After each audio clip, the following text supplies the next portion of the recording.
بسم اللہ الرحمن الرحیم۔ السلام علیکم، میں ہوں آپ کا بھائی عباس حمدانی۔ آپ دیکھ رہے ہیں جعفریات ٹی وی۔ آج کا ہمارا موضوع ہے امام زمانہ اجل اللہ فرج شریف کی طول العمری۔ دوستو، اس سلسلہ میں بعض لوگ یہ سوال کرتے ہیں کہ اتنا عرصہ کسی کا زندہ رہنا کیسے ممکن ہے؟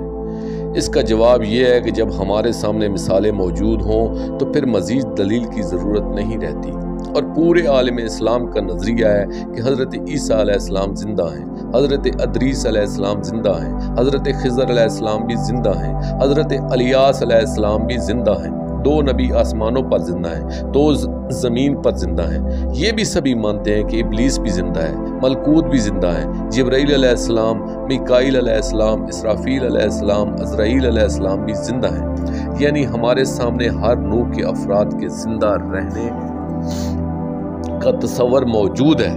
انسان و جنات و ملکوت میں سے زندہ رہنے والوں کو ہم جانتے ہیں۔ اب اگر کوئی کہتا ہے کہ شہنشاہ امام زمانہ اجل اللہ فرج شریف کیسے زندہ ہیں، تو یہ بات ایک حماقت ہی لگتی ہے۔ جب اللہ چاہتا ہے تو موت آتی ہے، اور جسے اللہ زندہ رکھنا چاہے اس کے بارے میں کہنا کہ وہ کیسے زندہ ہے، یہ بات حماقت نہیں تو کیا ہے؟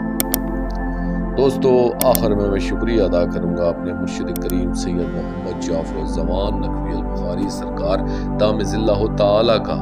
یہ مضمون میں نے ان کی کتاب مصباح شیعت سے پیش کیا ہے، اور آخر میں اپنے پاک کریم آقا کی بارگاہ میں التجا کریں گے۔ اللہ جل یا ولی اللہ، اللہ جل یا امان الخائفین، اللہ جل یا بلد الامین، اللہ جل یا سفینۃ النجات، اجل اللہ تعالی فرجک و صلوات اللہ علیکہ یا ربا محمد و آل محمد، صلی اللہ محمد و آل محمد، واجل فرج آل محمد صلی اللہ علیہ وآلہ وسلم۔